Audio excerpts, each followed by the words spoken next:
মুভির শুরুতে বলা হয় উত্তর সাগরের তলদেশে হাইরো নামের একজন দেবতা বাস করে। 1000 বছর আগে পৃথিবীতে এক ভয়ঙ্কর মাছের আবির্ভাব হয়েছিল। হাইরো সেই রাক্ষসের সাথে লড়াই করেছিল আর পুরো গ্রামবাসীকে বাঁচিয়েছিল। তার সাহায্যের প্রতিদান হিসাবে প্রতি 100 বছর পর পর কুমারী মেয়েদেরকে তার বিয়ের জন্য সাগরে পাঠানো হতো। কিন্তু এখন পর্যন্ত যতগুলো মেয়েকে পাঠানো হয়েছিল তারা কেউ ফিরে আসেনি। আর এইখানে সিন কাট হয়। এরপর আমরা মাঝরাতে কিছু জেলেদের দেখতে পাই। তারা গভীর সমুদ্রে মাছ ধরতে এসেছিল। হঠাৎ করে মাছ সমুদ্রে তুফানের তৈরি হয়। তখনই একটা বিশালাকার মাছ তাদের উপর হামলা করে। তারা বুঝতে পারে এইটা কোনো সাধারণ মাছ নয়, এখন সমুদ্র দেবতার ব্রাইট লাগবে। সিন কাট হয়। আমরা একটা গ্রাম দেখতে পাই আর গ্রামে অনেক বৃষ্টি হচ্ছিল। এরপর আমরা একটা মেয়েকে দেখি, তার নাম আলি। সে এই মুভির নায়িকা। সে সমুদ্র দেবতা হাইরোর কাছে প্রার্থনা করে, বলে প্লিজ আমার ইচ্ছা পূরণ করো। বেনু যেন সিভিল সার্ভিসে ভালো নাম্বার পায় আর বলে আমার আরেকটা ইচ্ছা আছে। চারপাশে তাকিয়ে সে আস্তে আস্তে বলে তুমি আমাকে বিয়ে করে নাও। আর সে লজ্জা পেয়ে যায়। তখনই একটা ছেলে দৌড়ে এসে আলীকে বলে দাদা বেনু গ্রামে ফিরে এসেছে আর সবাই উনাকে গভর্নর বানিয়ে দিয়েছে। এইটা শুনে আলী অনেক খুশি হয়ে যায় আর নাচতে থাকে। আলী মনে মনে বেনিউকে অনেক পছন্দ করে আর ডাইসি হলো তার ছোট ভাই। এরপর গ্রামবাসীরা আলীর বাড়িতে আসে আর আঙ্কেল হি বেনুর বাবা আরেকজন মহিলাও আসে। মহিলাটা আলীকে বলে তুমি আলী, যার জন্ম জিয়া সিং 8 নম্বর মাসের সিঞ্জির দিনে হয়েছিলে। আলী অবাক হয়ে বলে আপনি জানলেন কি করে? মহিলাটা তার কথায় উত্তর দেয় না। মহিলাটা গ্রামের প্রধানকে বলে এই হচ্ছে সেই মেয়ে, ব্রাইড অফ সি গড। তাকে গ্রামবাসীরা জোর করে কোথায় যেন নিয়ে যায়। তখন অপর দিক থেকে গভর্নরের পালকি আসছিল। তাদের থেকে নিজেকে ছাড়িয়ে নিয়ে গভর্নরের কাছে বলে মহামান্য আপনি আমাকে বাঁচিয়ে নিন। তখনই পালকি থেকে একটা হ্যান্ডসাম ছেলে বের হয়ে আসে। এইটা আর কেউ না, এটা ছিল বেনিউ বলে তুমি এইখানে? বেনু আলীকে দেখে অনেক খুশি হয়ে যায়। বেনু তাকে বাঁচিয়ে তার বাসায় নিয়ে আসে। কিন্তু বেনিউর বাড়ির সামনে গ্রামবাসীরা ভিড় জমায় আর চিৎকার করতে থাকে আর বলতে থাকে গভর্নর আমাদের কাছে ওই মেয়েকে ফিরিয়ে দিন, সেই হচ্ছে ব্রাইড অফ সি গড। বেনিউ বলে তুমি চিন্তা করো না, আমি তোমার কিছুই হতে দিব না। আলী বলে চলো আমরা দুজন এইখান থেকে পালিয়ে যাই। বেনিউ মানা করে। বেনু বলে তুমি চলে যাও। যাওয়ার আগে বেনু একটা চুলের কাঁটা আলীকে দিয়ে বলে এটা তোমার পছন্দ হয়েছে? আলী বলে তোমার দেওয়া সব জিনিসই আমার পছন্দ। বেনু সৈনিককে বলে তাকে নিয়ে যেতে। এরপর বেনু বাহিরে আসে আর গ্রামবাসীরা তার উপর চিৎকার করতে থাকে। এরপর বেনিউর বাবা আর গ্রামের প্রধান আসে। বেনু তাদের বলে আমরা কি কিছুই করতে পারি না? আঙ্কেল হি বলে সমুদ্র দেবতা নিজেই তার ব্রাইডকে নিতে এসেছিল আর হিসাব মতেই আলী হলো সি গডের স্ত্রী। গ্রামবাসীরা বলে আমরা যদি ওই মেয়েকে সি গডের কাছে না পাঠাই তাহলে আমাদের উপর অভিশাপ লাগবে। বেনু বলে আলী যে সি গডের ওয়াইফ তার কি প্রমাণ আছে? তখনই ওই মহিলাটা আসে আর বলে তুমি যেইটা মনে করছো তেমনটা কিছুই না। যে মেয়ে জিয়াসি আর 8 নম্বর মাসে সিঞ্জির দিনে জন্ম নেয় তাকেই বেছে নেওয়া হয়। তুমি দেখতে পাচ্ছ না গ্রামে কয়েক মাস ধরে একটানা বৃষ্টি হচ্ছে? তখনই সেই জেলেকে নিয়ে আনা হয় যাকে আমরা মুভির শুরুতে দেখেছিলাম। বেনিও বলে ইনি কে? মহিলাটি বলে 3 মাস আগে তারা 6 জন মাঝ সমুদ্রে মাছ ধরতে গিয়েছিল। তখন ওই সময় ঝড় আর দানবের কারণে 5 জন জেলে মারা গিয়েছে, শুধু সে একাই বেঁচে ফিরেছে। জেলেটা ভয়ে ভয়ে সব কিছু বলে আর বলে সেইটা কোনো মাছ ছিল না, সেইটা মনস্টার ছিল। এই সব কিছু শুনে বেনু চুপ হয়ে যায়। এইদিকে আলী একটা জায়গায় লুকিয়েছিল, কিন্তু সেইখানে গ্রামবাসীরা চলে আসে আর তাকে বলে বেনু আমাদের বলেছে তুমি যে এইখানে আছো। এইটা শুনে আলী অবাক হয়ে যায় আর বেনুর উপর থেকে বিশ্বাস ভালোবাসা ভেঙে যায়। গ্রামবাসীরা তাকে জোর করে ধরে নিয়ে যায় আর তাকে সিগারেটের জন্য সাজানো হয়। আলী বেনুর দেওয়া চুলের কাঁটাটা হাতে নিয়ে কান্না করে দেয়। গ্রামবাসীরা সমুদ্রের ধারে সব নিয়ম কানুন মেনে এই বিয়ের আয়োজন করে। এরপর বউ সাজে আলীকে নিয়ে আসা হয় আর তাকে শুইয়ে দেওয়া হয়। ডাইসি চিৎকার করে আলীকে ডাকতে থাকে। এরপর আলীকে একটা নৌকায় তুলে পানিতে ভাসিয়ে দেয়। তখনই বেনু দৌড়ে আসে আর তাকে ডাকতে থাকে। আলী চারপাশে তাকায়, কিন্তু অনেক মানুষ থাকার কারণে সে বেনিউকে দেখতে পারে না। সন্ধ্যা হয়ে যায়। ততক্ষণে আলীর নৌকাটা মাঝ সমুদ্রে এসে পড়েছিল। তখনই সমুদ্রে ঝড় ওঠে, আকাশে বিদ্যুৎ চমকাতে থাকে। আলী অনেক ভয় পেয়ে যায়। তখনই আলীর নৌকাটা ডুবে যায়। পরের দিন আলী যখন চোখ খুলে, তখন সে নিজেকে একটা অচেনা দ্বীপে দেখতে পায়। আর তখনই কিছু দাসীরা আসে। প্রধান দাসী বলে, আমার নাম ফুরং, এখন থেকে আমি আপনার প্রধান দাসী। আলী ওদের জিজ্ঞাসা করে, এইটা কোন জায়গা? ফুরং বলে, এইটা হাইরুর দ্বীপ, এখন তোমাকে এইখানেই থাকতে হবে। ফুরং আলীকে প্যালেসে নিয়ে যায়। যেতে যেতে ফুরং আলীকে এই প্যালেস সম্পর্কে বলতে থাকে। তারপর ফুরং একটা মহলে নিয়ে আসে। আলী তাদের বলে, তোমরা আমায় ভুল ভাবছো, আমি সিগর্ডের ব্রাইড নই, আমি একজন সাধারণ মেয়ে, আমি তো প্রতিদিন সিগর্ডের প্রার্থনা করি। ফুরং বলে, আজকে তোমার বাসর রাত। দাসী জোর করে তাকে সাজিয়ে দেয়। আলী পালানোর চেষ্টা করে, কিন্তু দরজা বন্ধ ছিল। অন্যদিকে ফুরং সিগর্ডের কাছে গিয়ে বলে, আপনার ব্রাইড রেডি। এরপর আমরা সিগর্ডের মুখটা দেখতে পাই। তার মুখটা অনেক ভয়ঙ্কর ছিল। হাইরো রুমে এসে দেখে আলী সেইখানে নেই। আলী জানালা দিয়ে পালিয়েছে। হাইরো তার জাদুর আয়নার মাধ্যমে আলীকে দেখতে পায়। এদিকে আলী জঙ্গলে দৌড়ে পালাচ্ছিল। তখনই একটা ভয়ানক ড্রাগন সাপ এসে তার উপর অ্যাটাক করে। পরের সিনে আলী যখন চোখ খুলে, তখন সে নিজের রুমেই তাকে দেখতে পাই আর তার সামনে সিগট হাইরো ছিল। আলী হাইরোর চেহারা দেখে ভয় পেয়ে যায়। সে ভয়ে ভয়ে জিজ্ঞাসা করে, তুমি কে? হাইরো বলে, আমি তোমার হাজব্যান্ড সিগট হাইরো। আলী দেখতে পাই তার হাতে ব্যান্ডেজ করা। আলী বলে, তুমি ব্যান্ডেজ করে দিয়েছো? তুমি কি আমার জামা কাপড় চেঞ্জ করেছো? হাইরো বলে, আমাকে তো তোমার ধন্যবাদ দেওয়া উচিত, তোমাকে আমি বাঁচিয়েছি। আলী ভয়ে ভয়ে ধন্যবাদ দেয় আর বলে, তুমি আমায় ভুল ভাবছো, আমি তোমার ব্রাইড না, আমাকে তো এখানে বলির জন্য পাঠানো হয়েছিল, আমি এখানে আসতেও চাইনি, গ্রামবাসীরা আমাকে জোর করে এইখানে পাঠিয়েছে। হাইরো তাকে চেপে ধরে শুইয়ে দেয়। আলী ভয়ে ভয়ে জিজ্ঞাসা করে, তুমি এইটা কি করছো? হাইরো বলে, তুমি আমার স্ত্রী, আজকে আমাদের বাসর রাত, আজকের দিনে আমাদের আর কি করা উচিত? আলী অনেক কষ্টে নিজেকে ছাড়িয়ে নেয়। চুল থেকে কাঁটাটা খুলে কাঁটা দিয়ে তাকে ভয় দেখানোর চেষ্টা করে। আলী কাঁদতে কাঁদতে বলে, আমার এখন নিজের প্রতি হাসি পাচ্ছে। আমি এতদিন যে সমুদ্র দেবতার প্রার্থনা করতাম, যাকে আমি বিশ্বাস করতাম, সে আসলে একটা রাক্ষস। তুমি আমার থেকে দূরে দূরে থাকবে। তখনই একটা তীর আলীর দিকে ছুটে আসে। যখনই তীরটা আলীর গায়ে লাগতেই যাবে, তখনই হাইরো তাকে বাঁচিয়ে নেয়। এরপর অসংখ্য তীর তাদের দিকে ছুটে আসে। হাইরো আলীকে বাঁচিয়ে নেয় আর তাকে লুকিয়ে ফেলে। তাকে বাঁচাতে গিয়ে একটা তীর তার গায়ে লাগে। আলী অনেক ভয় পেয়ে যায়। তখনই সেইখানে কতগুলা কালো পোশাক পরা লোক আসে। হাইরো তাদের সাথে লড়াই করে। কালো পোশাক পরা লোকগুলা কখনো ধোঁয়া হয়ে যায়, আবার কখনো ব্যানিশ হয়ে যায়। হাইরো তার পুরো শক্তি দিয়ে তাদের সাথে লড়াই করে। একজন আলীর গায়ে তলোয়ার দিয়ে আঘাত করতেই যাবে, তখনই হাইরো লোকটাকে আটকে নেয় আর তাকে জিজ্ঞাসা করে, এইখানে তোমাদের কে পাঠিয়েছে? কিন্তু লোকটা কিছুই বলে না আর লোকটা ধোঁয়া হয়ে যায়। ফুরং এসে বলে, ওরা আসলে ফায়ার বংশের লোক। হাইরো ফুরংকে বলে তীরটা বের করতে, কিন্তু ফুরং বের করে না, সে চলে যায়। আলী তীরটা বের করে। তীরে বিষ লাগানো ছিল, তাই সে ক্ষতস্থানটা চুলের কাঁটা দিয়ে পরিষ্কার করে দিচ্ছিল, কিন্তু হাইরু তার গলা চেপে ধরে। আলী বলে, সেখানে বিষ লেগে আছে, তাই আমি পরিষ্কার করে দিচ্ছিলাম। এইটা শুনে হাইরো তাকে ছেড়ে দেয়। হাইরো আলীকে বলে, তুমি এই দ্বীপে যেখানে খুশি সেইখানে যেতে পারো, শুধু জঙ্গলের দিকে যাবে না। অন্যদিকে আমরা একজন রানীকে দেখি, সে একটা জাদুর আয়না দিয়ে তাদের দুজনকে দেখছিল। তখনই আয়নাতে আলীকে দেখা বন্ধ হয়ে যায়। মন্ত্রী বলে, নিশ্চয়ই হাইরো জাদু করে লুকিয়ে ফেলেছে। অন্যদিকে আলী একটা খারাপ স্বপ্ন দেখে, যে এখানে একটা মেয়ে বিয়ের সাজে দৌড়াচ্ছিল।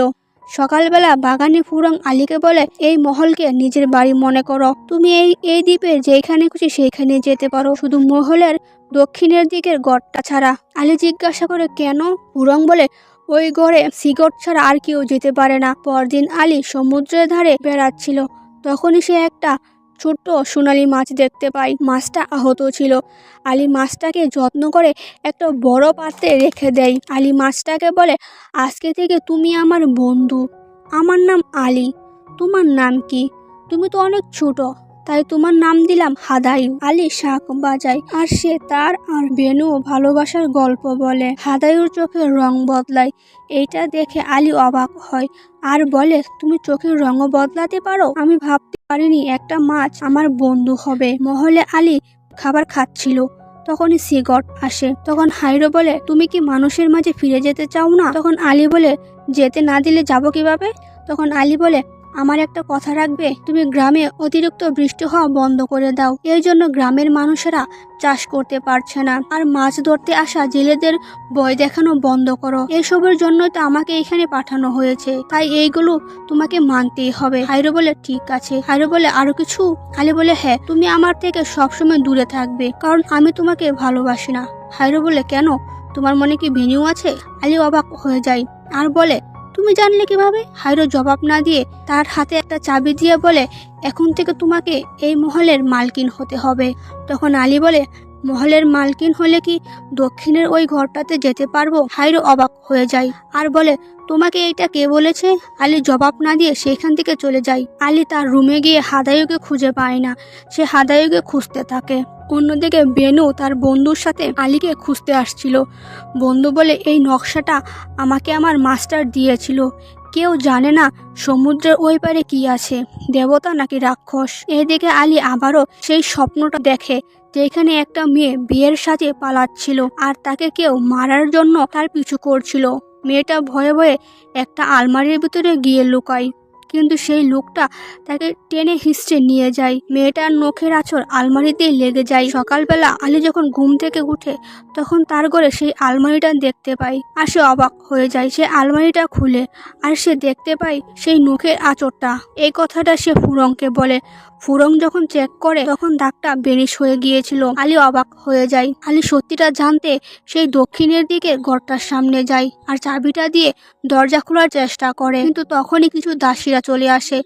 এই জন্য আর সে খুলতে পারে না। দাসীরা আলীকে বলে, আজ পর্যন্ত ওই ঘরে কেউ যায়নি, শুধু সিগট ছাড়া, আর কারোর সাথে খাবারও খাননি, কিন্তু আপনার সাথে এই প্রথমবার খাবার খেয়েছে।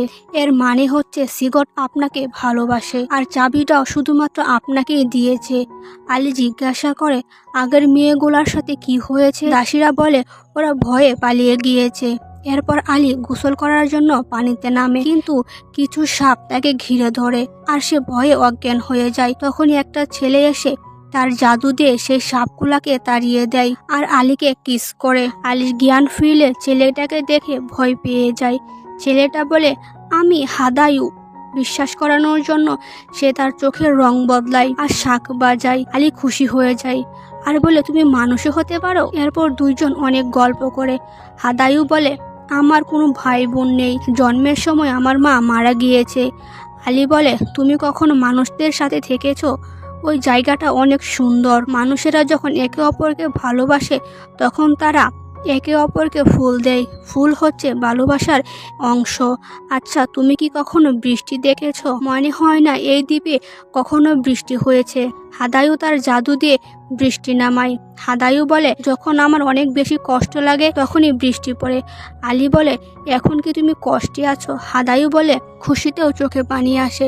এইটা হচ্ছে খুশির বৃষ্টি। তাকে ধন্যবাদ দেয় বন্ধু হওয়ার জন্য। হাদায়ু তাকে কিস করতে যাচ্ছিল, কিন্তু কিছু একটা ভেবে থেমে যায়। হাদায়ু আলীকে বলে, তুমি এইখান থেকে চলে যাও। এখানে কেউ একজন আছে যে তোমার ক্ষতি করতে চায়, আর ওই মহলে কোনো সমুদ্র দেবতা নেই। যে আছে ওইটা হলো রাক্ষস, আর ওই রাক্ষসের সব রহস্য ওই দক্ষিণের ঘরটাতেই আছে। আলী হাদায়ুর কথা মতো ওই দক্ষিণের ঘরটাতে যায়। আজ পর্যন্ত সিগটের জন্য যতগুলা মেয়েদের পাঠানো হয়েছিল, তাদের সবাইকে এইখানে জমিয়ে রাখা হয়েছে। তখনই সেইখানে সিগট চলে আসে আর তখনই আলী সেইখান থেকে পালায়। আলী দৌড়াতে দৌড়াতে একটা পাহাড়ে চলে আসে আলীর গলা টিপে ধরে। তখনই একটা চাকু বের করে সিকটের হাতে লাগিয়ে দেয়, আলীকে ছেড়ে দেয়। আর আলী পাহাড় থেকে নিচে পড়ে যায়। তখনই একটা সোনালী রঙের মাছ এসে তাকে বাঁচিয়ে নেয়। সেটা হাদায়ু ছিল। হাদায়ু আলীকে বলে, আমার বয়স 600 বছর, তাই আমি যে কোনো সাইজের মাছ হতে পারি। হাদায়ু আলীকে বলে এই দ্বীপ থেকে পালিয়ে যেতে। আলী বলে, তুমিও চলো। হাদায়ু মানা করে দেয়। আলী যাওয়ার আগে বলে, আমি তোমাকে কখনো ভুলবো না। হাদায়ু চোখে পানি চলে আসে, তবু তার শক্তি দিয়ে আলীকে ওইখান থেকে বের করে দেয়। অন্যদিকে বন্ধুটা একটা ল্যাম্প বের করে। সে বেনিওকে বলে, এইটা কোনো সাধারণ ল্যাম্প নয়, এটা আমার মাস্টার দিয়েছিল। যখনই আশেপাশে কোনো রাক্ষস থাকবে তখনই এই ল্যাম্পটা জ্বলে উঠবে। তখনই তারা তাদের সামনে একটা নৌকাকে দেখতে পায়। নৌকায় আলী ছিল। বেনিও আলীকে দেখে অনেক খুশি হয়। আর তখনই বৃষ্টি শুরু হয়। আলী বুঝতে পারে হাদায়ুর মন খারাপ। আলী বেনিওর সাথে যেতে মানা করে দেয়। আর সে আবারও ফিরে আসে। আলী দ্বীপে এসে হাদায়ুকে খুঁজতে থাকে, কিন্তু হাদায়ুকে না পেয়ে সে কেঁদে ফেলে। তখনই হাদায়ু আসে। আলী হাদায়ুকে দেখে অনেক খুশি হয় আর তাকে কিস করে। এরপর দুইজন একটা সুন্দর রাত কাটায়। পরদিন সকালবেলা তারা আবারও কিস করে। অন্যদিকে রানী ফুরংকে বলে, এটা তোমার কাছে অনেক ভালো সুযোগ। এদিকে আলী সিগট হাইরোর সাথে ছিল। হাইরোকে প্রশ্ন করে, তুমি ওই মেয়েগুলাকে কেন মেরেছো আর আমাকেও কেন মেরে ফেলতে চেয়েছিলে? হাইরো এইটা শুনে অবাক হয়ে যায়। হাইরো আলীকে একটা ঘরের মধ্যে আটকে রাখে। অন্যদিকে বন্ধু আর বেনিও জঙ্গলে আসে। তখনই একটা ড্রাগন তাদের উপর হামলা করে। বন্ধুটা বেনিওকে বাঁচিয়ে নেয়। অন্যদিকে আলী প্রেগনেন্ট ছিল, এই জন্য সে ফুরংকে বলে তাকে এইখান থেকে বের করে নিয়ে যেতে।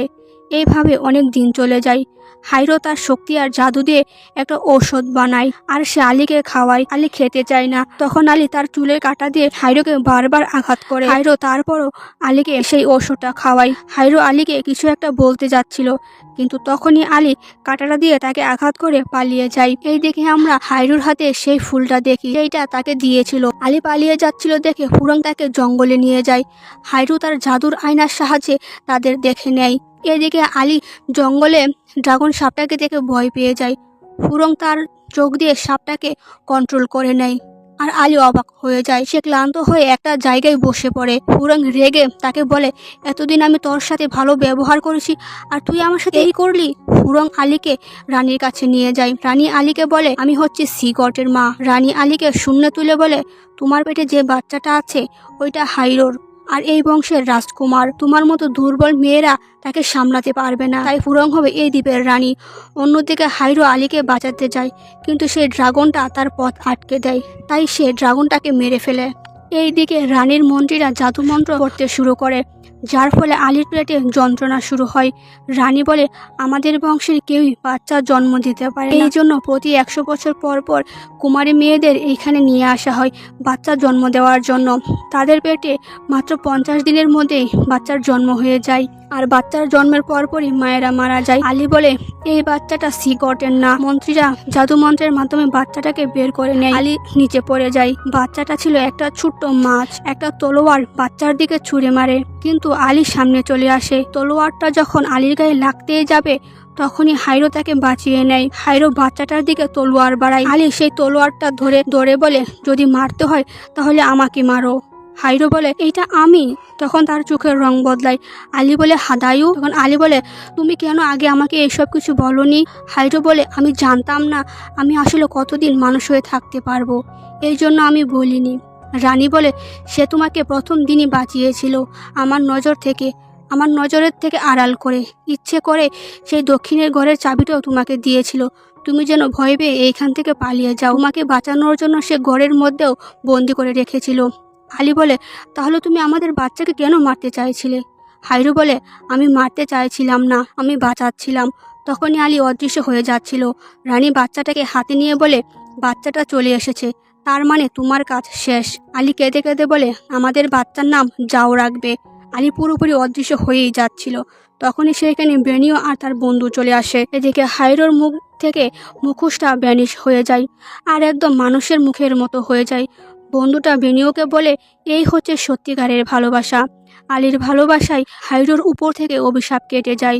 হাইরো এখন পুরোপুরি মানুষ হয়ে গিয়েছে। আলিও ঠিক ছিল, সেও অদৃশ্য হয়ে যায়নি, কারণ আলীকে আগে সে জাদুর ঔষধটা খাইয়ে দিয়েছিল। এসব দেখে ফুরন প্রচন্ড রেগে যায় আর সে আলীর উপর আক্রমণ করে। হাইরো তার শক্তি দিয়ে আক্রমণকে আটকে দেয়। আলী ফুরনের হাতে সেই আঘাতটা দেখতে পায়, যেটা ওই দিন হাইরোর হাতে দেখেছিল। আলী বুঝতে পারে ওই দিন ফুরঙ্গি হাইরো সেজে তাকে মারতে এসেছিল। ফুরং এইসব করেছিল কারণ হাইরো রানী হিসাবে তাকে বেছে নিয়েছিল, কিন্তু ওদের বংশে কেউ বাচ্চা জন্ম দিতে পারে না, তাই প্রতি বছর মেয়েদের আনা হতো। কিন্তু এইবার হাইরো আলীকে ভালোবেসে ফেলেছিল। এইটা দেখে ফুরঙ্গি সহ্য করতে পারেনি, তাই আলীকে মেরে ফেলতে চেয়েছিল। রানীর সমস্ত সৈনিকেরা হাইরোর উপর অ্যাটাক করে, তাদের মধ্যে যুদ্ধ শুরু হয়ে যায়। ফুরং আলীর উপর আক্রমণ করে, কিন্তু মাঝখানে বেনিও চলে আসায় গায়ে আঘাত লাগে আর বন্ধুটা আর ফুরঙ্গের মাঝে লড়াই হয়। আলী বেনুকে ধরে কেঁদে ফেলে, বেনু সেইখানে মারা যায়। হাইরো সবাইকে হারিয়ে রানীর সাথে যুদ্ধ করে। ফুরং বন্ধুকে হারিয়ে আলীকে মারতে যাচ্ছিল, কিন্তু হাইরো তাকে আটকে দেয়। বন্ধুটা তার সমস্ত শক্তি দিয়ে ফুরংকে মেরে ফেলে। মন্ত্রীরা হাইরোর উপর আক্রমণ। রানী বলে, এখন আমার কাছে এই বংশের রাজকুমার আছে, তাই তোমাকে আমার প্রয়োজন নেই। মন্ত্রীরা হাইরোকে মারতে থাকে আর রানীও আলীকে মারতে থাকে। দুইজন অনেক কষ্টে দুইজনের হাত ধরার চেষ্টা করে, কিন্তু রানী তাদের আবারও মারতে থাকে। বন্ধুটা হাতে সেই ল্যাম্পটাকে নিয়ে বলে, এইটা এখনো জ্বলেনি কেন? তখনই সেই ল্যাম্পটা জ্বলে ওঠে আর অনেক আলো বের হয়, আর ওই ল্যাম্প থেকে সমস্ত শক্তি হাইরোর শরীরে চলে যায় আর তার চোখের রং বদলে যায় আর সে বড় একটা মাছ হয়ে যায়। আর সে একটা ফুদেতেই মন্ত্রী আর রানী অনেক দূরে গিয়ে ছিটকে পড়ে। রানী আর মন্ত্রীরা তার শক্তি থেকে অনেক ভয় পেয়ে যায়, তাই রানী আর মন্ত্রীরা তার কাছে ক্ষমা চায়। রানী তাদের বাচ্চাকে ফিরিয়ে দেয়। যেসব মেয়েদের জমিয়ে রাখা হয়েছিল তাদেরকেও বাঁচিয়ে নেয়, তাদেরকে আবার গ্রামে ফিরিয়ে দেয়। বেনিও সমাধিতে আসে আর সে কাঁদে। তখনই হাইরো আসে আর আলীকে ফুল দেয় আর বলে, এইটা ভালোবাসার জন্য। আলী এই ফুলটা বেনুর সমাধিতে রাখে। হাইরো বলে, তুমি এখন থেকে সব জায়গায় যেতে পারবে, মানুষের দুনিয়াতেও। আর এরপর হাইরো একটা বড় মাছ হয়ে যায়। আলী তার পিঠে বসে ঘুরে বেড়ায়। আর এই হ্যাপি এন্ডিংয়ের মাধ্যমে আজকের এই সুন্দর ফ্যান্টাসি মুভিটা শেষ হয়ে যায়। আপনাদের কাছে কেমন লেগেছে? আর আপনারা নতুন হলে আমার চ্যানেলটা সাবস্ক্রাইব করে পাশে বেল বাটনটা বাজিয়ে দিবেন।